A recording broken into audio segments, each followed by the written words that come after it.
سلام. اخیراً خامنه‌ای توی یک دیالوگ مجازی آخرین و مهمترین راهنمودهای خودش رو به دانشجویان بسیجی داد و از جمله یکی از مهمترین خواسته‌هاش این بود: همه به این توجه داشته باشن و مراقب باشن که به سربازگیری دشمن از جامعه جوان کشور کمک نشه.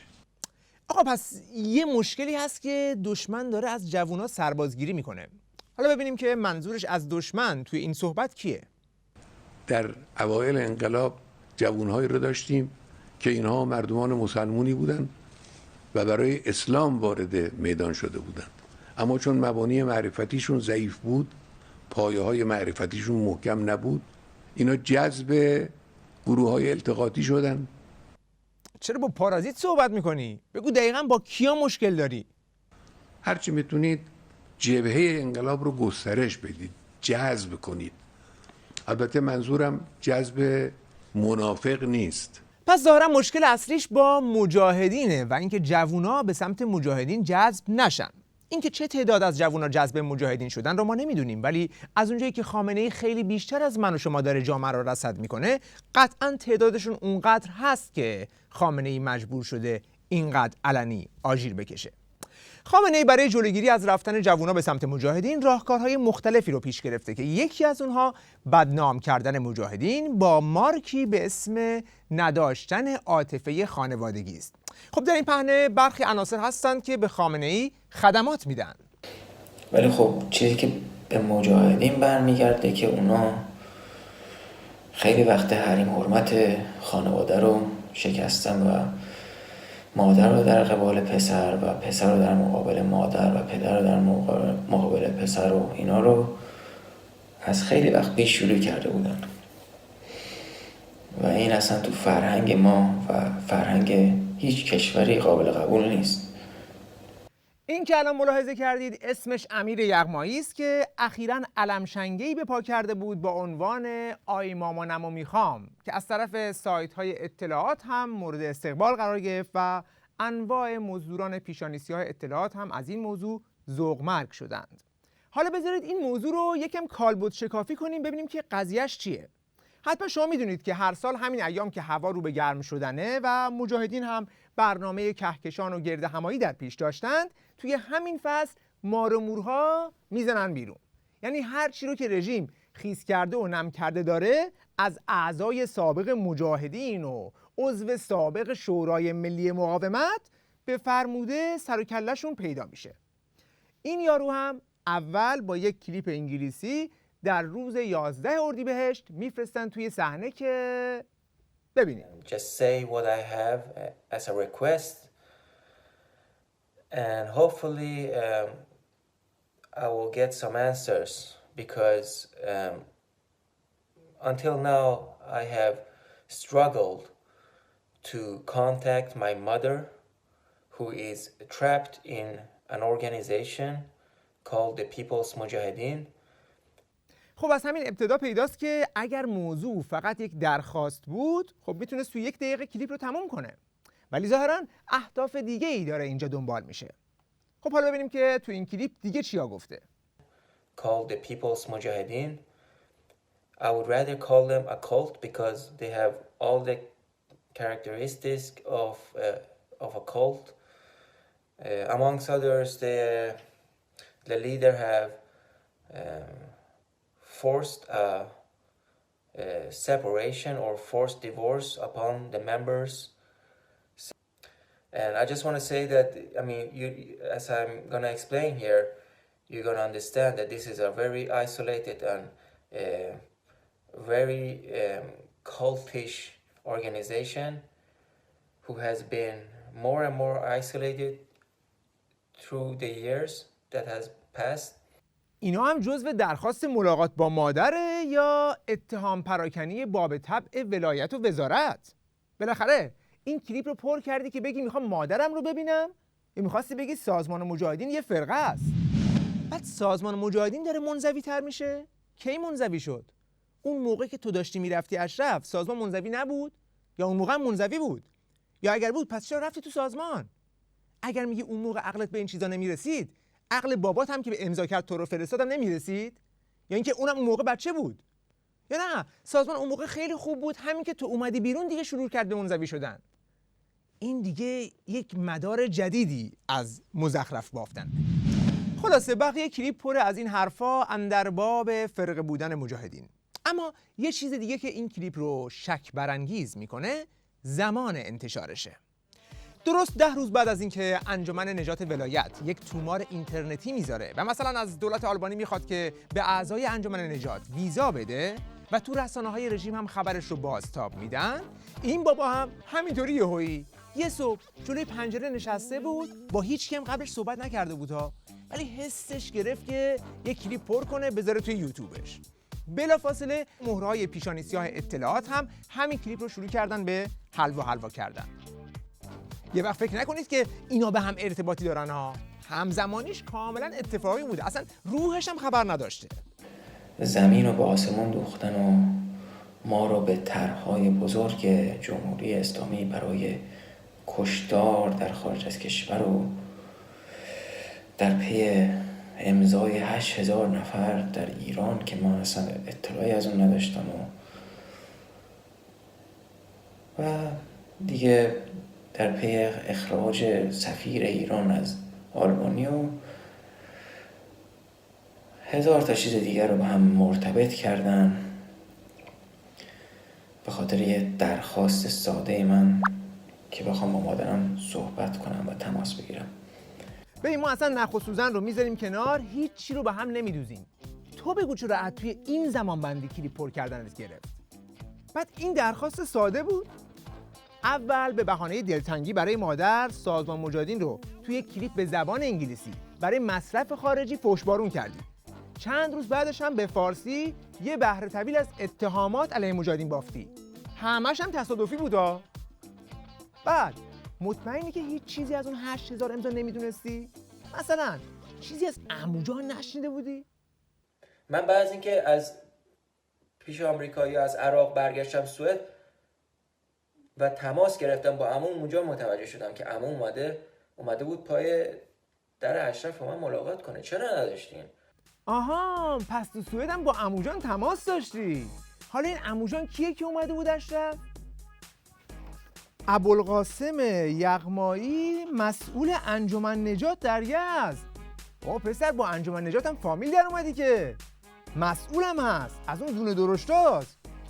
با این رأس سوم تماس داشتی ها؟ صف جلو هم میشینه، کنار دست رأس کل، ببخشید رئیس کل میشینه. جهت اطلاعاتون همین رأس کل که کنار عمو جان نشسته نامه شکایت از دولت آلبانی و تومار و اینا رو سرهم کرده. پس امیر با عمو جان تماس داره، عمو جان کنار رئیس کل میشینه، رئیس کل هم که تومار و نامه رو مینویسه. مدیونید اگر فکر کنید که عمو جان نجاستی فرامین وزارتی رو ابلاغ میکنه. تازه این رأس کل یه برادری داره در لندن که اونم مأمور رسمی وزارت اطلاعاته. جالبتر این که پسر دلتنگ خودش میگه در ارتباط با پلیس امنیت در سوئده و به اینم افتخار میکنه. خب اولندش که من ابایی ندارم از اینکه با پلیس امنیت اینجا در ارتباط بودم. حتی افتخار میکنم که در کشوری مثل سوئد که در خیلی از تحقیقات نشون داده که در آزادی بیان، در حق زنان، در دموکراسی جزو در بالاترین رده ها قرار دادن و در این کشور پلیس امنیت برای دموکراسی و در واقع حفظ جان شهروندان خود، برای جلوگیری از تروریسم و در واقع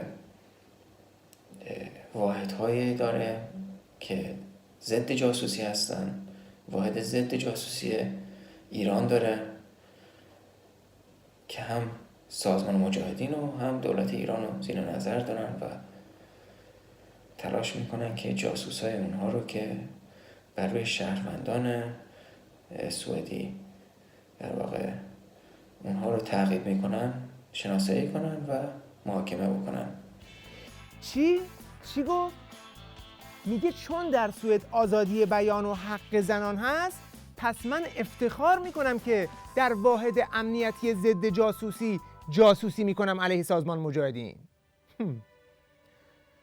آدم یاد 17 ژوئن میفته و جاسوس ها و مزدورانی که اون زمان معرکه گردونش بودند. البته اون زمان اونا حواسشون نبود که فرانسه هم دموکراسی هست و آزادی بیان و حق زنان تا بیشتر افتخار کنند.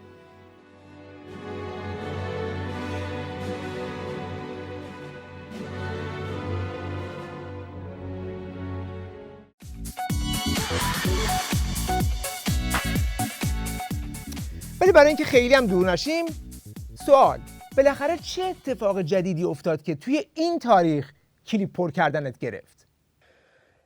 Last year I was down in Albania where they're currently staying in a very isolated kind of military camp. Of course they don't have any weapons now. And I went to the gates and even when I was there they didn't even let her know that I was there. 1 سال پیش رفته بودی آلبانی، بعد الان یادت اومد که کلیپ پر کنی؟ بعد وقتی میگی من دم دروازه رفته بودم، مگه تو تکی رفته بودی اونجا؟ چون ما یه نامه داریم از خانم اکرم حبیب خانی که در همون روز نوشته شده و برای مقامات آلبانی هم ارسال شده که در اون میگه انتظامات آلبانیایی بهش گفتن شما 4 نفر بودید، شامل یک خبرنگار با دوربین. موضوع چیه؟ من سال پیش رفتم آلبانی. حالا مجاهدین اومدن میگن که آره تو با خبرنگار رفتی. نه ببین ما داریم یه مستند درست میکنیم.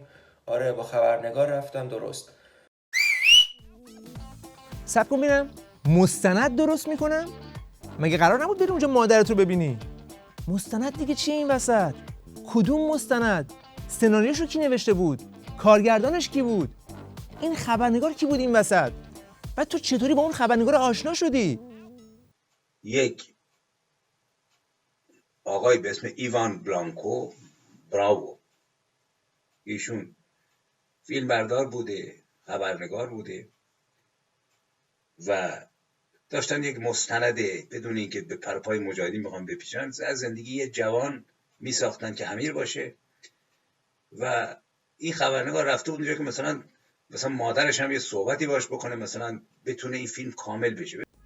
آها، پس قرار بوده مستند درباره زندگی این آقازاده باشه و اصلا به مجاهدین هم ربط نداشته، ولی میخواستن تو اشرف 3 فیلم برداریش کنن. خیلی جالبه. خب این داستان رو که آقازاده از آلبانی برگشت، رفت بلافاصله توی تلویزیون اینترنتی اطلاعات تعریف کرد که 2 تا 1.5 ساعت تا دلت بخواد علیه مجاهدین هر اتهامی خواست زد. همون تلویزیون معلوم الحال که از قدیم در اختیار عناصر وزارت اطلاعات بوده و 2 ساعت اینها رو میارن علیه مجاهدین فحاشی میکنن. تقریبا فحش و اتهامی نبودی که توی این رسانه علیه مجاهدین تا به حال نگفته باشن. خود مجری این تلویزیون قبلا با خیلی از این مزدوران تابلو که سابقه های مشعشعی هم در تریبون های رژیم دارن گفتگو کرده و خیلی هم به هم نزدیکن. من کسی هستم که اولین بار کریم حقی رو آوردم رو صفحه تلویزیون. ولی آسمون ریسمون به هم نبافید، موضوع هیچ ربطی به وزارت اطلاعات نداره. عجب. حالا فقط سوال پیش میاد، چرا اینجا که با این رسانه اطلاعات صحبت میکرد و تمام جزئیات سفرش رو تعریف میکرد و اینکه حتی گارد مسلح بوده رو یادش بود، هیچ اشاره‌ای به حضور یک خبرنگار توی ترکیبشون نکرد؟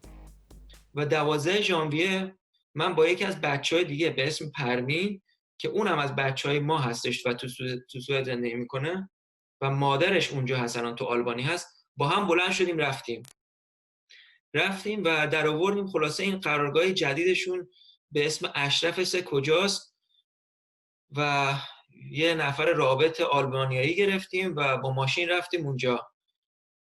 بعد تا رسیدیم اونجا اینا گاردای مسلح دارن، از افراد مثلا سکیوریتی شخصی گرفتن، شرکت‌های خصوصی سکیوریتی دارن اونجا که حفاظت میکنن ازشون. و تا ما رسیدیم اونجا اینا با خیلی خشونت آمیز اومدن سمت ماشین ما و ما رو گرفتن و بعد ما رو راهی کردن، بردن ما رو توی بنگال. خیلی عجیبه. خبرنگار چیز کوچیکی نیست، جاسویچی نیست که آدم فراموشش کنه. و جالبتر این که توی کلیپ بعدی هم که 1.5 سال بعد همین اخیراً منتشر کرد، باز هم هیچ اشاره‌ای به این جاسویچی به این خبرنگار نمی‌کنه. تا وقتی که مجاهدین سند رو میکنن که یک خبرنگار هم اونجا حضور داشته. پس سوال پیش میاد که چرا موضوع خبرنگار و مستندسازی رو 1.5 سال کتمان کردی؟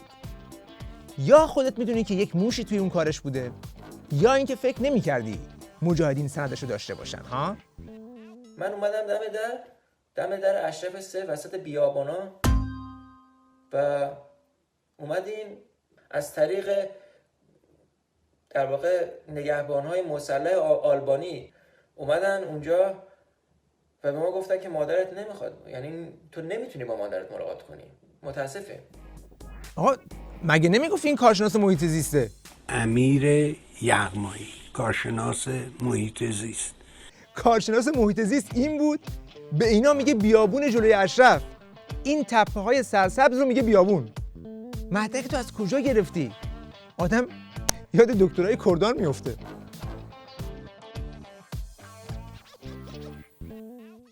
و هیچی، گفتن شما تو این بنگال وایسین تا ما بریم به اینا اطلاع بدیم و پاسپورتمون رو ازمون گرفتن. بعد تو اون بنگال هم که ما نشسته بودیم، بغداد چرا؟ شما که نرفتی آلبانی؟ آلبانی، منظورم آلبانیه. بله گفتی آخه ما رو بردن بغداد، من تعجب کردم. نه بنگال، توی بنگال. بله بفهم. یه کانکس بود اونجا. جالبه بنگال یادش مونده، ولی اینکه خبرنگار باهاش توی اون کانکس بوده یادش نمونده. اگه بخواید بدونید که چرا نمیخواد به خبرنگار اشاره کنه، باید دقت کنید که تو چه بازی زمانی این سفر صورت گرفت. این ماجرایی که این داره ازش صحبت میکنه در ژانویه 2019 صورت گرفت، یعنی در ادامه سریال اعزام خبرنگارهای دوست نظام به اشرف 3 در سال 97 که چند تاشون دم در اشرف اومده بودن. این یکی یه سوژه هم با خودش آورده بود، اون خبرنگار اشپیگر که حتما یادتون هست. چندی بعد اون هم یه مستند منتشر کرد توی مجلهشون که توش میگفت مجاهدین تو اشرف گلو میبرن و چشم در میارن، که دادگاه هامبورگ بهش حکم داد که این مزخرفات رو حذف کن وگرنه جریمه میشی و اگر جریمه رو ندی باید بری زندان. حالا باز بگو آسمون ریسمون به هم نبافید.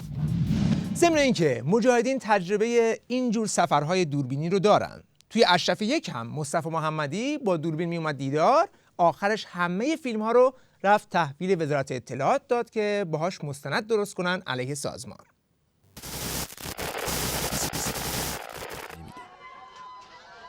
اینجا من و محبوبه و حوریه و یه خانم دیگه شروع کردیم به هل دادن در اصلی سازمان. یه نفرم داره با دوربین خود من ازمون فیلم میگیره.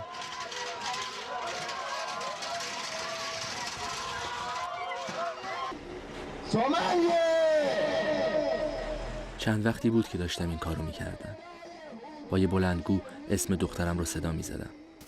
اولین بار ایشون رو توی ترکیه ملاقات کردم. چند روزی اونجا با هم بودیم، بخشایی از فیلم اونجا تصویربرداری شد و مصاحبه خیلی مفصلی با هم داشتیم. از اون به بعد بارها تلفنی با هم صحبت می‌کردیم، ساعت‌های طولانی. اونم در واقع برای نکات مبهمی بود که هر از گاهی برام پیش میومد. سوال‌هایی داشتم که توی فیلم متوجه نمی‌شدم، زنگ می‌زدم که مثلا این ماجرا به چه شکل بود و ایشون تعریف می‌کرد. حالا آدم میفهمه که این یکی بچه‌ای هم که مامانشو می‌خواست چرا میگه از این سفر چیزی گیرش نیومد. و هیچ دیگه، یعنی واقعا بیفایده بود رفتن ما اونجا، هیچ ثمری نداشت واسه ما. بله سفر بیفایده‌ای بود، چون هیچی برای مستندسازی علیه مجاهدین گیرت نیومد. ولی بعدش رفتی توی تلویزیون اطلاعات همه اون حرفایی که می‌خواستی توی مستند بزنی رو علیه مجاهدین گفتی. پس معلوم شد که همه ماجرای مامانمو میخوام و اینا و همه آسمون ریسمون بافتنها از اینکه مجاهدین فرقه هستن و اینا برای رسوندن این پیام بود. The problem is that such a cult, such a extreme self-destructive cult as People's Mujahideen, in my opinion, will be far more destructive than the regime that is in power right now. بله، اصل حرف اینجاست. ترجمه این جمله اینه که رژیم ولایت هر بدی هم که داشته باشه مجاهدین مخربترند، پس باید همین رژیم رو دریافت و به خدمتش در اومد. سیدعلی هم میگه طیب الله انفاسکم. فقط دغدغش هم مثل عظما اینه که کسی سمت مجاهدین نره، هر طرف دیگه میخواد بره. اینجا حتی میتونی دنده عقب بکشی بری دخیل بندی به استخون پوسیده دیکتاتور قبلی. نخست بذارید به عنوان یک زندانی سیاسی سابقه محمد رضا شاه پهلوی و رفت به زندان، 2 سال زندان بود و 5-6 ماه ملی کشی کرد. بدون تعارف درود خودم رو نثار آخرین شهریار ایران بکنم. درود بر او باد بدون تعارف. من تأکید میکنم که بعد از 40-45 سال از مبارزه علیه رژیم شاه پشیمونم، علیه محمد رضا شاه. پس درود بر شاه. گفت که روح محمد رضا شاه شاد، یادش گرامی.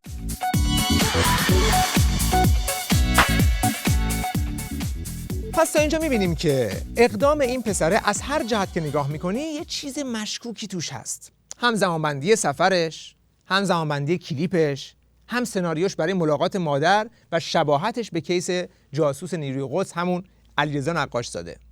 حال ببینید که برای سفیدسازی پسره باباش حاضر تا کجا پیش بره. که این بابا نقاشزاده چجوری شده که از اتریش با یه نام مستعار و یک مأمور اطلاعات اونجا بره مادرش اینجا چیکار میکنه؟ من اینو دنبال کردم. هر کی که رفت که اطلاعاتی نیست، که اصلا اطلاعات نیاز نداره به این هم آدم. رژیم خمینی باهوشتر از این هست. رژیم منظوری کافی آدم کشته، حواسش جمعه، نیازی به آدم کشی بیشتر تو طیف مجاهدین به این صورت نداره. به هر حال هر انتقادی به علیرضا نقاشزاده وارد باشه، او اطلاعاتی و رژیمی نیست. سرگذشت این خانواده هم اینه. این رو من صحبت کردم با همین آقای نقاشزاده و صمیمانه ماجرا رو گفت. وارد سیاست هم نمیخواد بشه، در زندگیشو میکنه.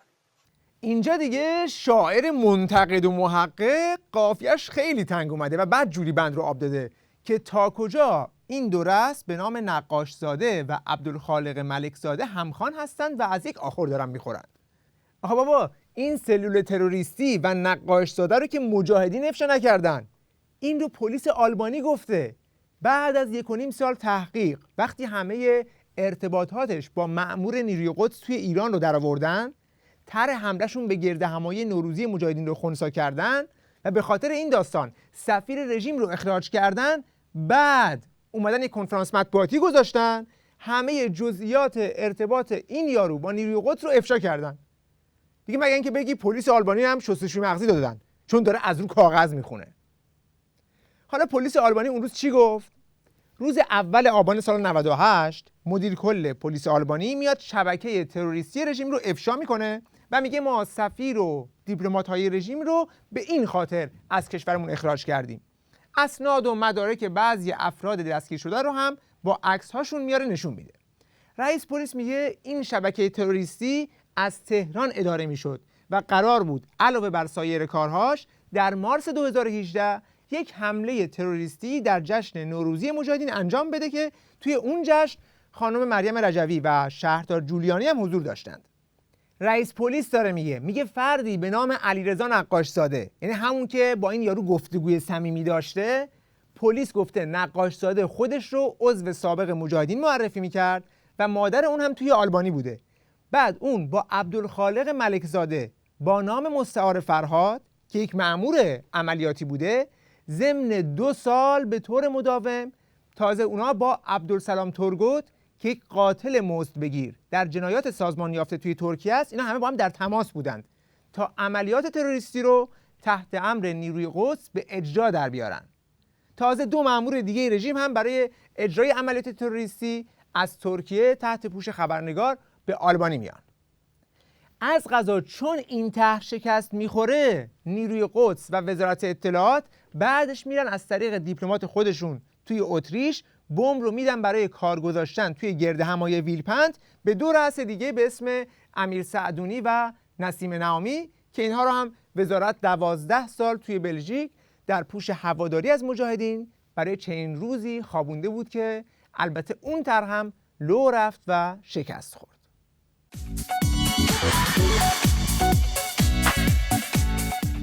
موضوع قابل توجه در مورد موجوداتی که برای رژیم کار میکنند از جمله این پسر دلتنگ اینه که وقتی هم که طرح شکست میخوره و رسوایی به پا میشه، علیرغم اینکه قسم خورده بود که اگر مادرش بگه نمیخواد اونو ببینه دیگه دست برمیداره، بعد از شکنجه نفرت انگیز روانی هم که به مادرش تحمیل کرده، ببینید که با چه لئامتی قیم مادرش هم میشه و میگه که حرفهای مادرش قبول نیست، دیکته شده است، چون که در اشرف 3 زندگی میکنه و استقلال و آزادی نداره.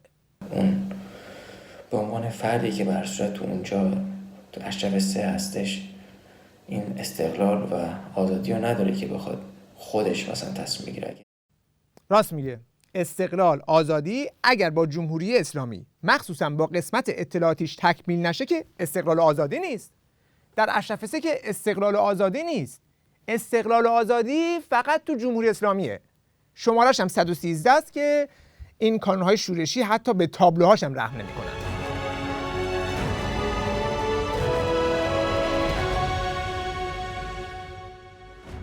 پس ته اون عاطفه به مادر هم دیدیم چی بود.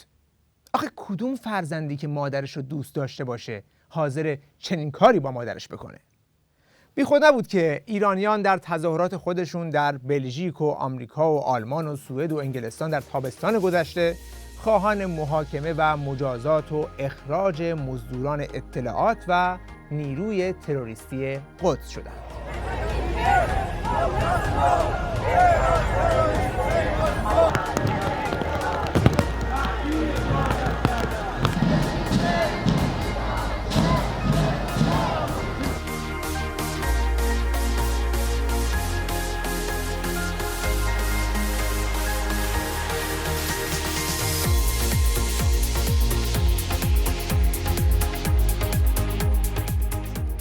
وقت بخیر و خدا نگهدار.